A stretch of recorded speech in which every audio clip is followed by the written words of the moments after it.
अस्सलाम वालेकुम। DNN news के साथ मैं हूं नादरा आमिर। अब रुख करते हैं खबरों की तरफ। इस्लामाबाद ट्रैफिक पुलिस के सब इंस्पेक्टर इहसान बैली आवाम के लिए वबाले जान बन गया। ट्रैफिक पुलिस ऑफिसर ने खतून सहाफी फायजा यूनुस को गंदी गालियां और जान से मारने की धमकियां दी।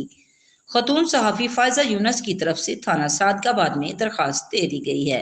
मुझे सब इंस्पेक्टर इहसान बैली ने हरास भी किया। खतून सहाफी का मौक़िफ़। सब इंस्पेक्टर ने कहा कि मैं तकरीबन 20 साल से इस्लामाबाद पुलिस में तैनात हूँ। मैं तुम्हें झूठे पर्चों में अंदर भी करवा दूंगा। खतून सहाफी ने आईजी इस्लामाबाद डॉक्टर अकबर नासर और डीआईजी ऑपरेशन शहजाद नईम बुखारी से नोटिस लेकर फौरी तौर पर सब इंस्पेक्टर के खिलाफ महकमाना कार्रवाई की अपील की है। Report Zarak Khan, DNA news, Islamabad. अब तक के लिए इतना ही। मजीद जानने के लिए हमारे साथ रहिएगा।